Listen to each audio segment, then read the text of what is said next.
Bienvenidos a una edición más de Diálogos desde la Frontera, el programa que hacemos en el Colegio de la Frontera Norte, desde San Antonio del Mar, en Tijuana, Baja California, para todos ustedes. Mi nombre es Sergio Cermeño, gracias por estar con nosotros. El día de hoy hablaremos de la restauración del río Colorado y la situación actual del suministro de agua para el estado de Baja California. Para eso me acompañan el maestro Francisco Bernal. Él viene de la comisión, es coordinador, estás a cargo de representante de la Comisión Internacional de Límites y Aguas, sección mexicana. Francisco, bienvenido. Muchas gracias, Sergio. Y además fuiste investigador del Colegio de la Frontera Norte, así que te damos la bienvenida a tu casa. Me da mucho gusto regresar a mi casa, Colef, y con gusto aquí estoy con ustedes. Muchas gracias.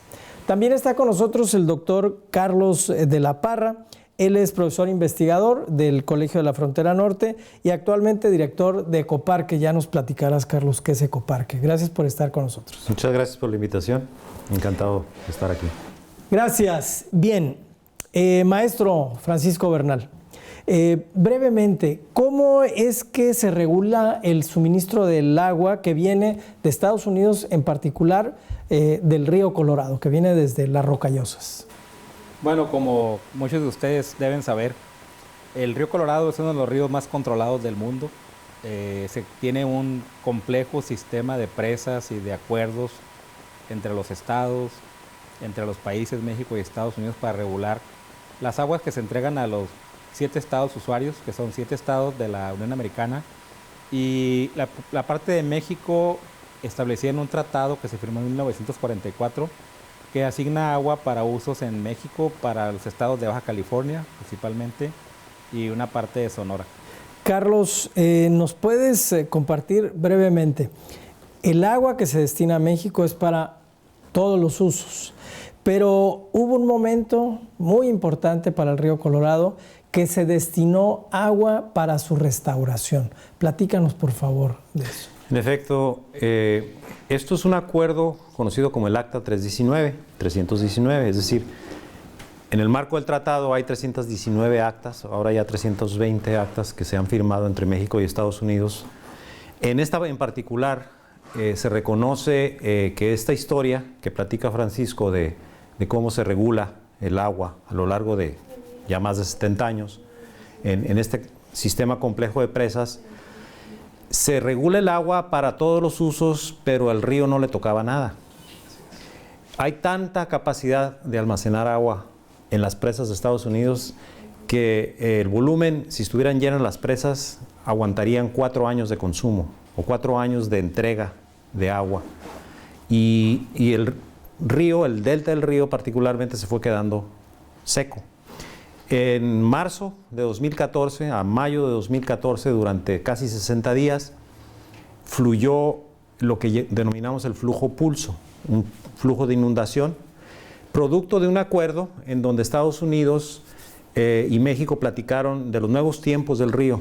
Los nuevos tiempos del río tienen que ver con cambio climático, con mayor demanda, vislumbra escasez de agua en el futuro y qué ocurriría si existiera una escasez o si existieran excedentes que no se ven ahorita muy probables, pero de todas formas México y Estados Unidos platicaron sobre esto. Y el acuerdo al que tú haces referencia, Sergio, tiene que ver con destinar agua para el medio ambiente. Cuando regresemos vamos a pedirles un poco más de datos. Por ejemplo, ¿qué cantidad de agua fue ese flujo pulso? Y luego está funcionando un flujo base que ya no les pediré que me lo expliquen. No se vaya, regresamos en un momento. Regresamos a Diálogos desde la Frontera. Qué bueno que sigue con nosotros. Doctor de la Parra, danos cifras de la cantidad de agua que se destinó al río Colorado para su restauración. Los dos gobiernos, el de México y Estados Unidos, destinaron 65 millones de metros cúbicos cada uno. Esto para el flujo pulso, es decir, fue una suma de 130 millones de metros cúbicos que fluyeron a lo largo de los 60 días más o menos. Pero un acuerdo singular en el Acta 319 es que miembros de la sociedad civil participaran con 65 millones de metros cúbicos adicionales. Lo hicieron a través de un fideicomiso de agua que constituyeron organizaciones ambientalistas. Es decir, rápidamente fueron 130 en el flujo pulso, 65 en un flujo base que se sigue suministrando a lo largo de los 5 años que dura el acta, para sumar 195 millones de metros cúbicos. Me llama la atención el dato de en el mundo no había sucedido una cosa así. En primer lugar te preguntaría, maestro Bernal, desde el sector gubernamental, ¿cómo es que lograron esto? Bueno, me imagino que dialogando y platicando y demás, pero no es fácil. Y por otro lado, ¿qué otros componentes tienen el Acta 319?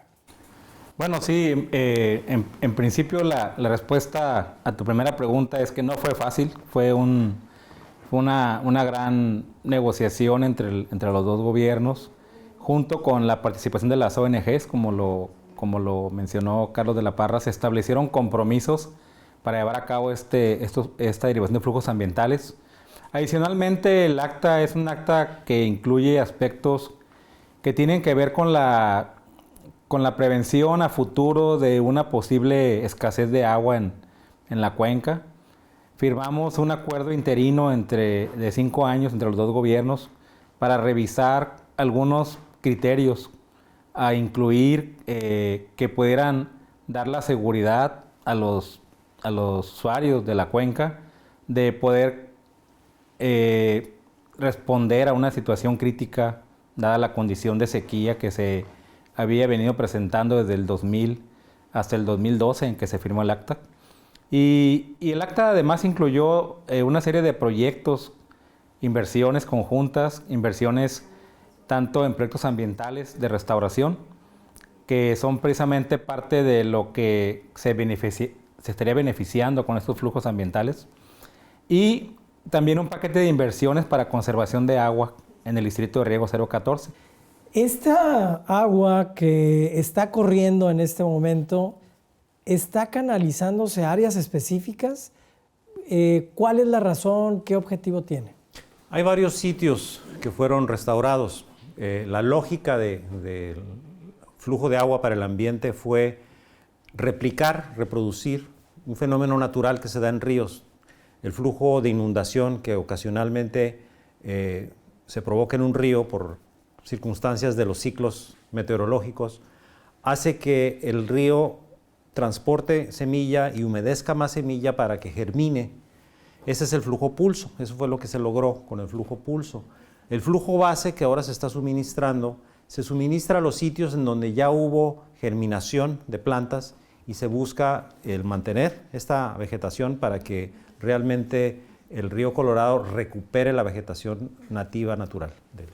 Árboles, plantas. Álamo y sauce sobre todo, mezquite, en otras planicies un poco más elevadas, pero recordemos, un río desértico, es decir, en medio del desierto está el río Colorado. Bueno, y también tiene que ver con la migración de aves, pero vamos a ir a un pequeño corte y de eso vamos a hablar enseguida. No se vaya. Regresamos a Diálogos desde la Frontera. Estamos hablando sobre la restauración del río Colorado y la situación actual del suministro de agua para el estado de Baja California y parte de Sonora, como nos decía el maestro Bernal. Después de 5 años de pláticas, negociaciones con un país como Estados Unidos, llega el día en el que se abren las compuertas para darle agua al río. ¿Cuáles son sus impresiones? Bueno, desde luego esto es un hecho que no se había dado, como lo mencionamos anteriormente, y realmente sí, la expectativa que se tenía el día 23 de marzo que abrimos las compuertas de la presa Morelos del 2014, pues precisamente el llegar a ese momento, a ese día, sobre todo que un día antes habíamos celebrado el Día Mundial del Agua del 2014 y tuvimos una serie de eventos relacionados con los temas ambientales y con la propia celebración del acta 319, pues obviamente nosotros como responsables de la infraestructura de la presa Morelos, pues estábamos, toda la gente tenía la vista puesta en nosotros porque teníamos que presionar ese botón para que se abrieran las compuertas. Hay imágenes que la verdad son impresionantes, que fueron captadas tanto por la prensa internacional, la prensa local, los usuarios, los vecinos, los niños, que a partir de ese día tuvieron varias semanas de agua en el río Colorado y que lo celebraron y lo disfrutaron. Fue una época como esta donde se atravesó Semana Santa del 2014 y el río Colorado fue un sitio más para la recreación y para que la gente disfrutara su fin de semana de vacaciones, ¿no? Carlos, tú como investigador, como gente, bueno, ligada al tema ambiental, también formaste parte de estas negociaciones de todos estos años. Incluso me decías que había momentos que decían de pronto, no, pues esto se va a quedar, no va a pasar. ¿Tu impresión de ese día? Sí, es que fue una experiencia singular y de júbilo. En ese momento, a las 8 de la mañana, minutos pasados, del 23 de marzo de 2014, había reunidos ahí yo creo que 200 personas. Y estábamos en un lugar pues bastante retirado. La presa Morelos no está en el centro de la ciudad de Mexicali, está retirado. Pero todos estábamos con un ánimo notable. Y la reflexión que yo hago sobre ese día es que en determinado momento la política pública, que no se traduce en muchas cosas visibles, aquí se tradujo en algo que tiene que ver con una visión de futuro para un ecosistema, con una visión de futuro y de añoranza en San Luis Río Colorado, debajo del puente, no ese día, sino días después. Gente bañándose en el río que llevaba a sus nietos para que presenciaran algo que ellos habían visto en su juventud y que estaban seguros que jamás se volvería a ver. A final de cuentas, de lo que estamos hablando es de la sustentabilidad. Y estamos hablando de una región donde convergen estados americanos y estados mexicanos que comparten, más allá de una división, de un cerco que los separa, un ecosistema. Y puedo entender que ambas partes lo que dijeron, bueno, esto nos va a beneficiar hacia el futuro. Pero bueno, de eso vamos a seguir hablando. Regresamos en un minuto. Regresamos a Diálogos desde la Frontera. Qué bueno que sigue con nosotros. Maestro Francisco Bernal, ¿en qué momento está la situación de la restauración del río? ¿Qué se está haciendo de manera adicional? ¿Cómo se está midiendo? Háblanos de esto. Bueno, yo mencioné anteriormente que el acta estableció un fondo de inversiones del orden de los 21 millones de dólares, de los cuales 3 millones de dólares se están destinando para desarrollar precisamente los proyectos de restauración ambiental en el río Colorado. Estos proyectos se están llevando a cabo a través de convenios con organizaciones no gubernamentales encabezados por ProNatura, Sonoran Institute, en los cuales están desarrollando sitios que ellos identificaron a lo largo del río Colorado, en la parte mexicana, en el corredor, para desarrollar zonas de hábitat, de vegetación nativa, que hace muchos años no se daba en esa parte del río. Y también, obviamente, pues están trabajando en traer al hábitat pues la fauna, ¿no?, nativa y que tradicionalmente habitaba en el delta del río Colorado. Hay una serie de proyectos que también se llevan a cabo en el marco del Acta 319 y que están siendo financiados a través de esos convenios, ¿no? Bien. Desde la parte académica, Carlos, ¿qué se hizo antes, durante y en este momento en el área? Nos hablabas hace un rato de unas encuestas. ¿Qué información se obtuvo? Y básicamente también, ¿qué resultados ha tenido el flujo pulso? Es decir, el agua que ya pasó por el río, ya la absorbió, y el flujo base que ahorita está pues circulando por ahí. Yo sé que no son los resultados finales, pero ¿qué nos puedes hablar de preliminares? Bueno, el Acta 319 estableció la obligatoriedad de ambos países de contribuir a conocer el efecto hidrológico y el efecto biológico que tuviera el flujo pulso y el flujo base. Y desde el punto de vista científico es un sueño hecho realidad, porque si bien ha habido flujos en el río Colorado, jamás se sabía cuánta agua había fluido. En esta ocasión se tenía conocimiento claro de cuánta agua iba a ir, y entonces habría que ponerle sensores en distintas partes del río para observar la recarga del acuífero, para observar qué área inundaba, los brotes de vegetación. Todo esto es de suma importancia. El conteo de aves no solamente en términos numéricos, sino en términos de diversidad de aves. Regresó fauna como castores, y todo esto se va registrando.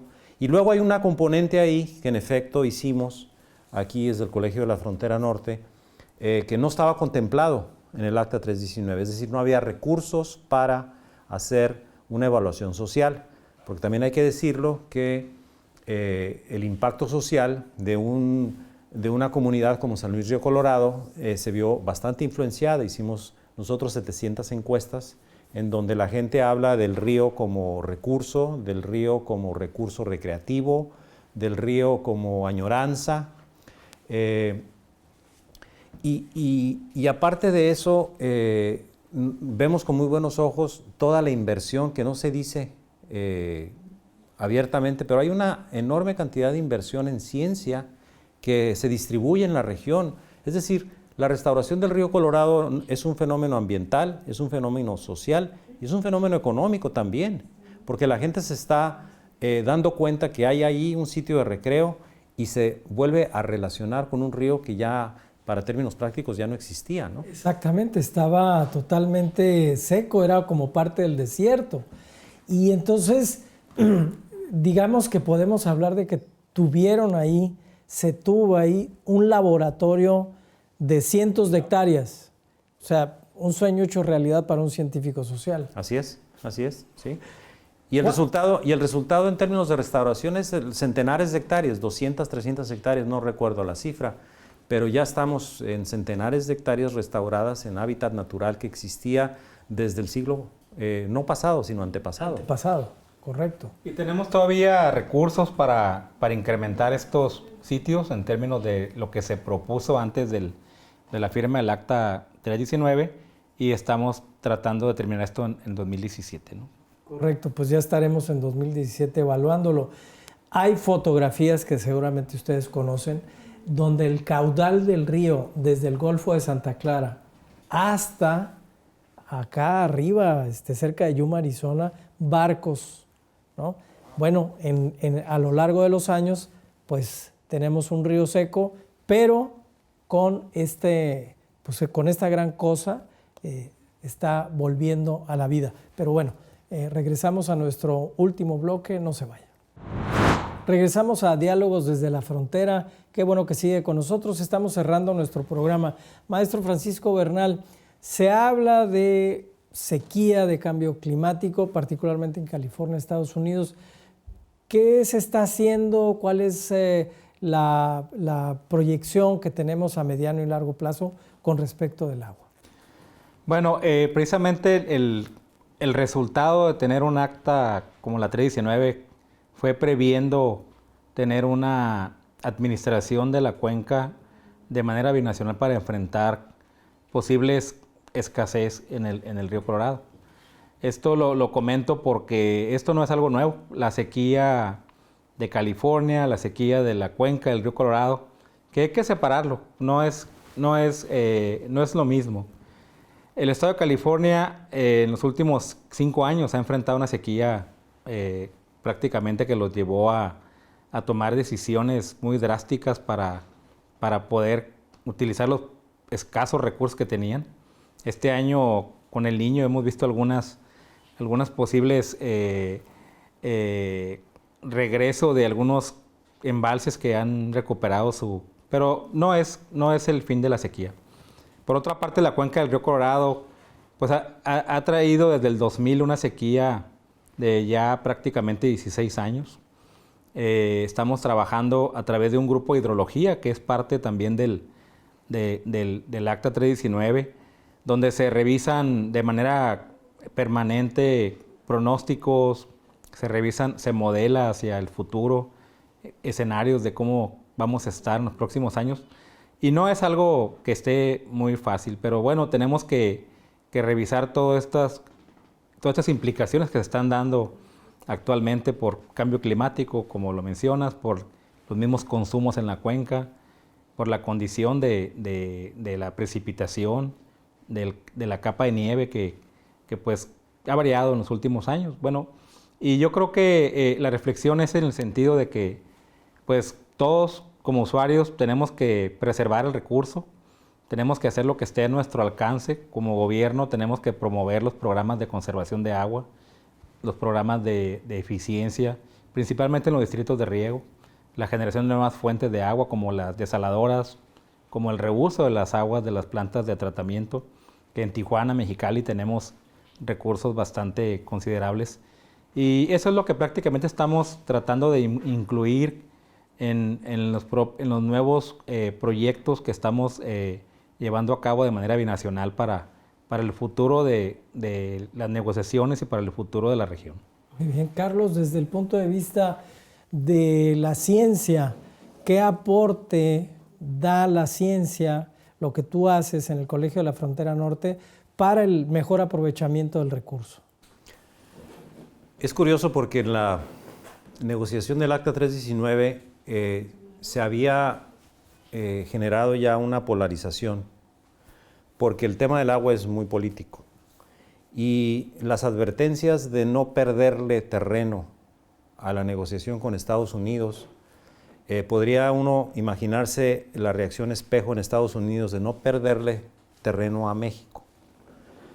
Y el Acta 319 me parece a mí que en el análisis de política pública, de la política bilateral en materia del agua, nos damos cuenta que ha sido un acta gana-gana, en donde no es porque uno haya ganado más que otro, sino el gana-gana está en darse cuenta que el enemigo no es el otro país, el enemigo está en el mal uso del agua, en el dispendio del agua y en los ciclos climáticos que nos obligan a ser más eficientes en el uso del agua. De manera que ahorita lo que vemos desde el punto de vista del análisis científico es que México y Estados Unidos se han puesto de acuerdo en un manejo regional del agua, en donde el que va a ganar es el propio río y, como consecuencia lógica, las dos comunidades, las dos naciones. Correcto. Pues se nos ha acabado el tiempo. Yo les quiero agradecer muchísimo, doctor Carlos de la Parra, maestro Francisco Bernal, su presencia acá en Diálogos desde la Frontera, y los quiero invitar en un futuro a seguir hablando de esto. El tema del agua, el tema ambiental, es un tema que nos compete a todos y todos debemos de participar, en primer lugar informándonos y después haciendo lo correspondiente para que eso sea una realidad, que se conserve, que sea un elemento de nuestra vida que nos permita seguir viviendo, pero que la naturaleza también siga su curso.